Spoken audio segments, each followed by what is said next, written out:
Welcome to Coruzant Technologies, home of the Digital Executive Podcast. Welcome to the Digital Executive. Today's guest is Matthew Adam Smith. Matthew Adam Smith is founder and CEO of Mass Commerce, the world's first consultancy guiding retailers, brands, and platforms to simultaneously increase profitability and sustainability through AI and advanced tech. He drives commercialization as board advisor for tech startups Centric AI and Gift Hint, and is a founding member of both the Retail AI Council and the CoreSite Research AI Council. Passionate about social justice, Matthew co-founded Commerce Cares, a nonprofit uniting professionals within retail marketing and technology to drive positive change for our workforces, communities, and society at large. Well, good afternoon, Matthew. Welcome to the show. Good afternoon. Great to be here. Awesome. Appreciate you making the time. I know traversing the globe, we just talked about it, both Midwesterners, but you transplanted in New York right now. So again, making time zone changes. I certainly appreciate it. And so does my audience to make these things happen. Yeah. Yeah, for sure. I mean, I'd be lying if I said I wasn't on calls with China, India, and Australia. Oh, and the West Coast today. So New York's a good sort of midpoint for that. Yeah, if you're doing global, for sure. So I appreciate it. And Matthew, jumping into your first question here, your journey spans from leading advertising and marketing for iconic media brands to driving commercial transformation at Walmart and now founding Mass Commerce. What inspired the shift from media to retail to launching a consultancy focused on the intersection of AI, profitability, and sustainability in commerce? Yeah, well, I'm old enough, and I don't know if you are, but that when I got into this racket, I kind of fell into it because it wasn't the kind of thing that you went to school for, right? I mean, I was in my undergrad I got my first email address, in undergrad and still use that username to this day. And, advertising, even at that time, was very, very upper funnel. This performance marketing thing, was really something that shopper marketing budgets, took care of in the form of events. This thing called retail media and, search and all this really, really increasingly just data focused attribution models. I mean, what didn't start there? I mean, I was sort of on the tail end of the, the wheeling days, not quite Mad Men, but, working for publishing companies like Condé Nast and Men's Health and, great sort of transformational business brands like Wired and Fast Company. Always got to be on the cusp of like transforming, sort of iterating iconic media brand as it was changing platforms, like going from print to digital or going from digital to social or, taking the whole brand apparatus and going mobile. And so that was a really fun wave. And that was my door into Walmart to launch the Retail Media Network. I was one of the launch leaders there on the commercialization side, which was just thrilling, as you can imagine. I mean, the world's largest legacy retailer trying to take a stab at what really only Amazon, in the West had been doing, using this massive data lake and trying to pull insights out of it that we could use, right, to help the customer and help the suppliers help the customer. And that was thrilling in so many ways, from just the shoulder to shoulder rubbing, with talent, the likes of which, I have yet to see, since those sort of early days. I mean, so much great talent that we pluck from all the great media and technology companies, and then bringing that into, the world's largest retailer and thinking about how you create a brand new innovation business in a legacy brick and mortar retailer where the power centers are legacy power centers, right? I mean, this was before Walmart had merged the P&Ls. We had separate digital and store P&Ls. It was before the launch of the mobile shopping app, or BOPUS as we know it today. It was before 2 or 3 site flips and, reskins and just total redesigns that we've done today. And so it was really a thrill. And then I got into e-commerce more deeply the last half of my tenure at Walmart, being on another launch leadership team, but this time for the third-party marketplace. So really, getting dirty in the problem of, well, how do you accelerate and scale, sales in the e-com channel, but how do you do that across channels, right, for an omnichannel retailer? Again, focused on the acquisition and go-to-market side. And so the last few months, and particularly the last 18 months of that stretch, I got really close to the e-commerce community, the sellers who had really, staked their claims and made millions on Amazon, but also just this growing and really already vast ecosystem, right, from technology players, solution providers, agencies, influencers, educators. And at the same time, as we were trying to scale and sort of come to parity with solutions like Amazon, AI was on the tip of everyone's tongues. And, it's kind of funny now looking back. I mean, when I was at Wired and Fast Company, our partnerships with Cisco and Intel and, on down the list were all about machine learning and the Internet of Things, right? And reaching that business decision maker and CTO kind of target. But I think a lot of folks in retail and certainly within the culture have really been kind of teased and excited by this new thing called, generative AI or ChatGPT. Very few people know or remember really that we've really been at machine learning for decades, right? And so I think being able to, really work specifically on product market fit for some of Walmart's latest offerings, right? Which is to say, use that voice and that ear on the ground in the e-commerce and broader commerce and technology spaces, to figure out what are the new solutions that we can be bringing, to Walmart's offering. And that invariably involved, certain kind of immediate use cases like, well, how do I port my catalog over from Amazon and, do it in a way where I don't have to hire a team of interns or a team of folks to work for weeks and weeks and weeks to, get it over and optimize? Or, how do I just create better imagery and scale it? Or how do I just get really tighter on supply chain and making better decisions about where to source ingredients based on, data about who we think is going to buy it and when and where and how? And so that just really got my wheels spinning. And so after 5 years there of really being an entrepreneur within the largest company in the history of the planet and seeing it where this flexion point of AI is, I hit the age of 45, which is the average age of a first-time entrepreneur, and said, you know what?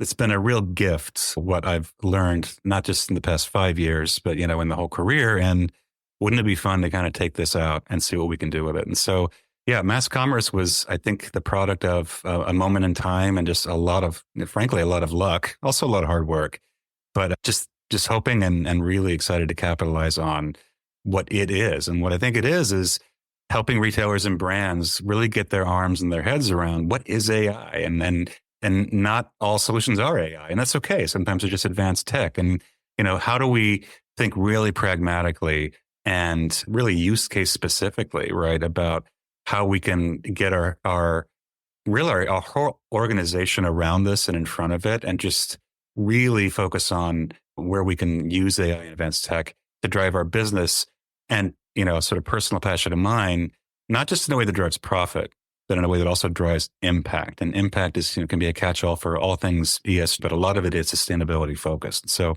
probably half mission focused and passion focused, as well as just an opportunity to take, the great gift that I've been given over the past few years and apply to something super exciting, which I think is going to just radically transform the world and everything we all do.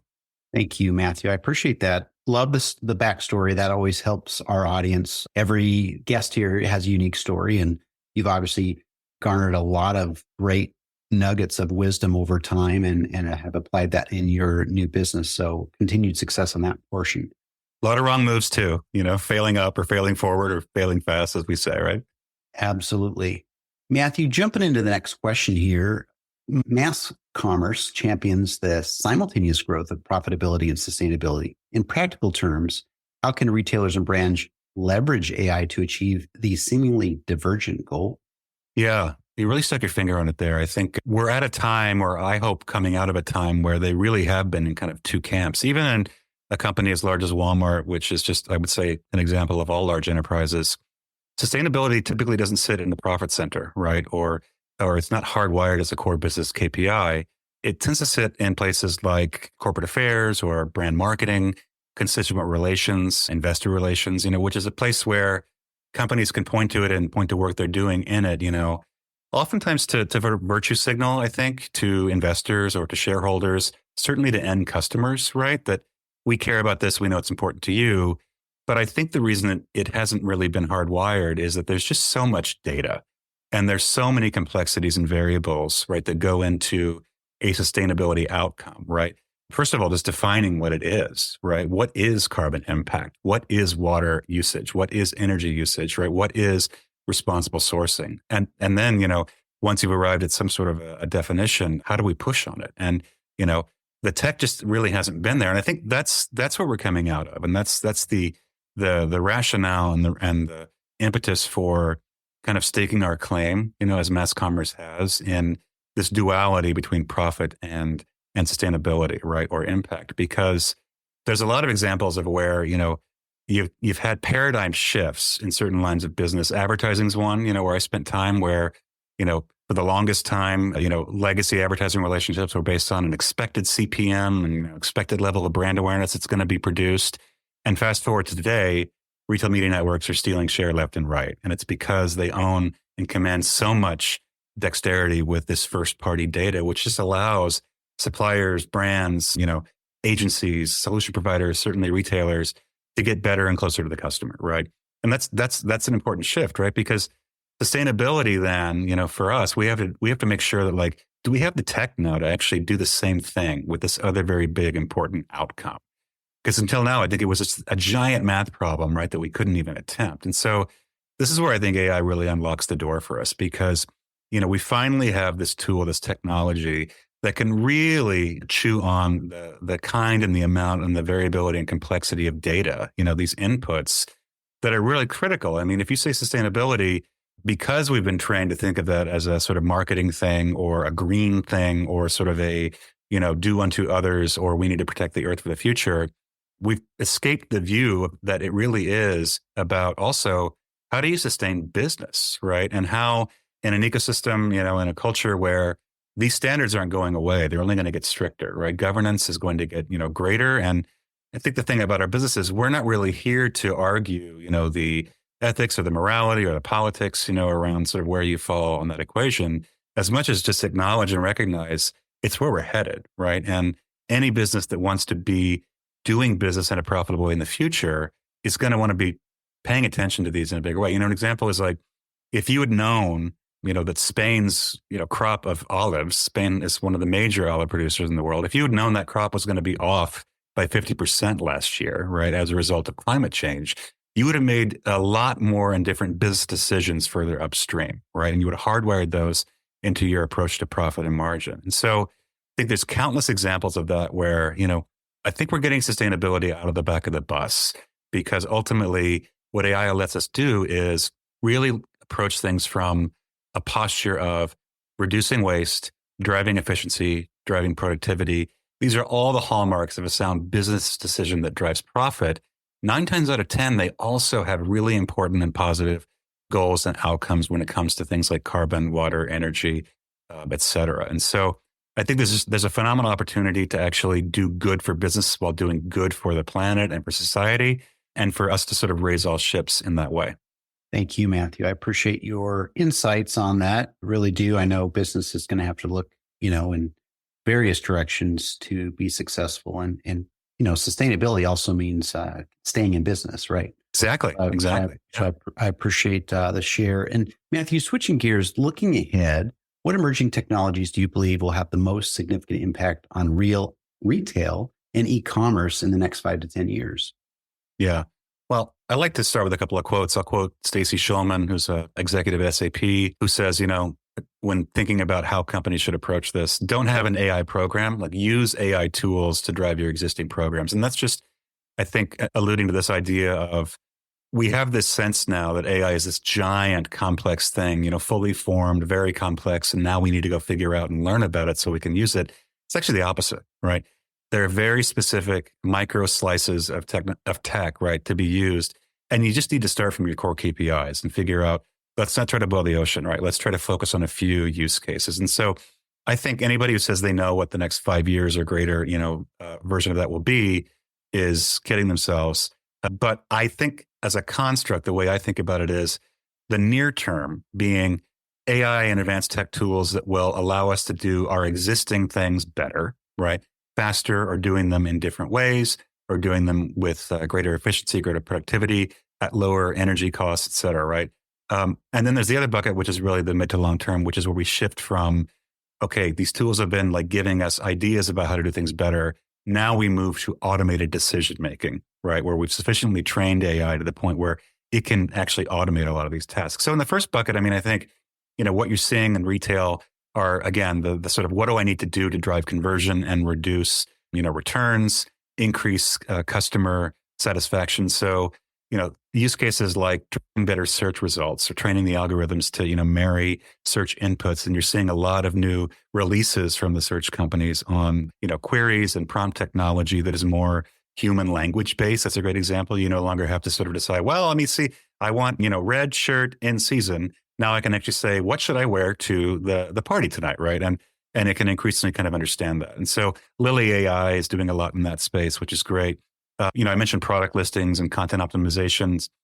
Infinite is a great company for just being able to send like 4 static images, and it'll spit out, full rendering of your product, which is great in apparel, in home, where the more the customer knows about your product, the more likely they are to convert and the less likely they are to return, right? And these are, again, examples of that's a great dual outcome of driving a business good while also eliminating carbon footprint, right? From reverse supply chain, from returns. There's a lot happening in pick and pack right now with robotics as a service and really in advertising and marketing. I mean, Allison AI is a great tool that does real-time A/B testing. So, that long, runway and sort of time period, right, for a creative shop and an advertising agency to be testing multiple variants of an ad creative. Now we can do it in real time, right? Because it's actually not just running the scenarios that the customer is seeing, it's running millions upon millions of other scenarios in the background, right? And using predictability and probability to decide which ones to show the customer. As we look further out, I think this is where we start to see those channels become more seamless. So I think computer vision here has a really big role to play, as does data privacy and these questions about how much will, shoppers in the various environments allow, their every move to be monitored so that we can turn around and deliver that back to them in the form of value, right? So, the ideal sort of omni case, use case is Brenda is standing in the, laundry detergent aisle.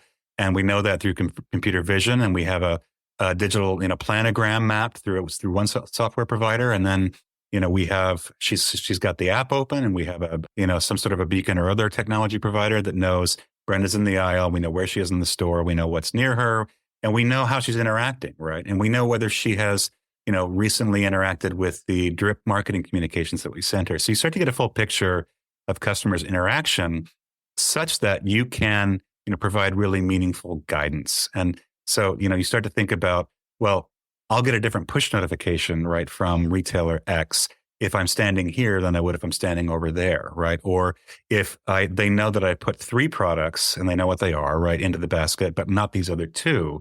Those 2 are on my list, my shopping list from my member, account with whoever, or these sorts of examples of really a seamless journey and kind of an endless journey. And the key question just remains, how do we continue to safeguard that data and, deliver that back to the customer in the form of value and experiences? There's also a lot of stuff in supply chain with what we call just-in-time fulfillment, Centric AI, where, I have a role, an advisor role, is really about marrying real-time demand sensing. What is customer looking at? How are they, again, reacting in the store? How are they responding to emails, right? To deals, to promotions? And what is the variability of that in real time, such that you can use that to make predictions and then increasingly auto-decision things like, where should we be sourcing raw ingredients to make which shades of lipstick and how many of them, right? Because they have to be sent to this distribution center somewhere, and where and how soon, such that, we get really, really better and better at making the right products at the right amounts and getting them into the right places and spaces for the right customer at the right time. And I think that's just mind-blowingly exciting and complex. But, that's, I think, where we land 5 years out, is where so much of this tech is running in the background. And really 90% of the tech probably is sitting, in the part of the iceberg that's not visible, in the part that's under the hood, but that's required to make the operations, super snazzy, such that it just generates a customer experience like we haven't seen. And I think that's just wherever you fall in that equation, whether you're in the B2C part or the B2B part, or you're just the customer who benefits from it. I mean, it's going to be a wild ride, but it's also just, I think, going to be incredibly profitable. And if we can do all that in a way that also allows us to monitor the sustainability and impact inputs, and then increasingly, I think we'll see software that allows us to look at those things together, right? And say, look, I want to drive 10% increase in margin this quarter, but I also want to reduce my, my carbon footprint by X. Or we really, want to do better and more efficient marketing targeting, but guess what? 2% of the power of the internet is spent on advertising. And if we could advertise and market better, more smartly, right, we could serve fewer ads, use less cloud computing, which uses less water, et cetera. So I think super exciting, state to be in now for business and also for impact. Thank you. I appreciate that, Matthew. And we've seen such a leapfrogging of the technologies. We talk future of 5 to 10 next years, but prior to that, we started to see some of that leapfrogging. I think it's going to be just exponentially much faster as we move forward in the future. I mean, I just heard a term, yesterday, I think it was, AI as a service. Yeah. You mentioned robotics. AI as a service. What? I never knew that could be possible. It's kind of what mass commerce is doing, honestly. But yeah. Absolutely. So I appreciate that. And Matthew, if you could briefly share as a board advisor for tech startups like Centric AI and Gift Hint, what critical advice would you give entrepreneurs looking to innovate in the retail technology space, especially those aiming to balance commercial success with sustainability? Well, the first I would say is if you think you even have an inkling or there's any spark in you to want to be an entrepreneur, I can't think of a better time than now. And I say that as someone coming out of the largest company in the history of the planet, right, who was really privileged to be on the rocket ship, with a seat on the two largest innovation businesses. And so I see the way and I feel the way the wind is blowing. Also by virtue of just being on several AI councils with Coresight Research and the Retail AI Council, I hear and I learn a lot from academics, from leaders in technology, from folks in ethics and philosophy. It's just very, very clear that we are on the precipice of something the likes of which and the size of which we have not seen. So I would just say, really just give yourself the emotional space to sit back and ask yourself, take a day off from the day job and really think about, you don't even have to know what it is yet. Just think about, do I want to do this? Right. And that's where I found myself is after trying to be, an entrepreneur within big companies, which sometimes works and sometimes, you get friction, but is always thrilling.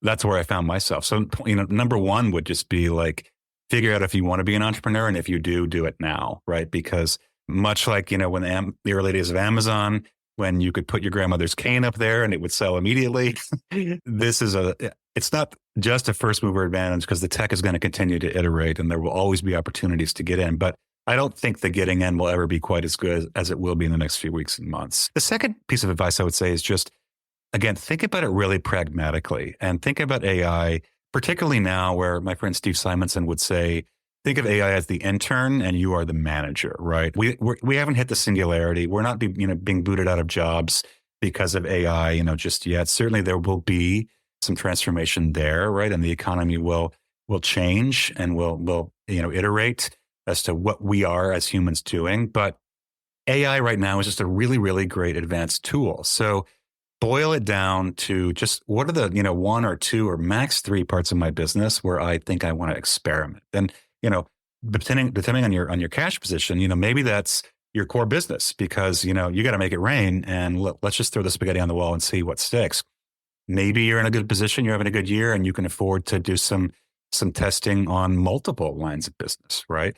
But, wherever you fall on that, make sure that you are very intentional in the way you signal and communicate that up, down, and across your organization because we're all of our associates, right? All of us are touching AI now, whether you're using it to make coloring books for your kids, right? Or, choose recipes for cooking over the weekend or make an SOP or a PowerPoint that your boss asks for. We're all using it, right? And you can't put that genie back in the lamp. So know that and get in front of it, be very intentional and be very prescriptive and then involve your associates in that process. Make sure that it's touching every associate's day job in some way, right? And that the way that it is not just they're doing it, at the bubbler or, on their break.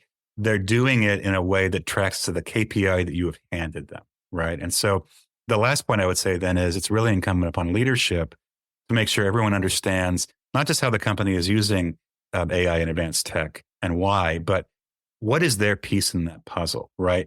How does their remit really roll up to the larger mission, right? Because particularly in large enterprises, you've got 3 to 5 year plans, you've got MSAs, and you really got to look at that now through the lens of, we don't start with an AI strategy. We have a strategy as a business. Let's look at the lens and the layer now of like how AI can help us do it faster or better. And let's follow that down all the way to the intern and make sure everyone is super clear from a go-to-market, from a day-to-day. How am I helping our company's mission of hitting our goals and executing on our strategy better through AI, right? And I'll credit that to Janice Wang of Alvanon, who says, just make it a part of every associate's everyday task. But again, I'll say, from the former Walmart lens, make sure it starts with leadership and be really thoughtful and intentional about how everyone is touching this giant, frisky thing called AI. For sure. Matthew, thank you so much. I appreciate you extracting those gems, especially around entrepreneurship. I know it's not for everybody, but you're right. I think not now is the time as best as any to get in. Just know you need to have a good value prop. It's something that the market needs, and be willing to work some hours. I totally get it. So. Exactly. It is dark here. The lights are on. Yep, for sure. Matthew, thank you again. It's such a pleasure to have you on today, and I look forward to speaking with you real soon. Really a pleasure. Thanks so much. Bye for now.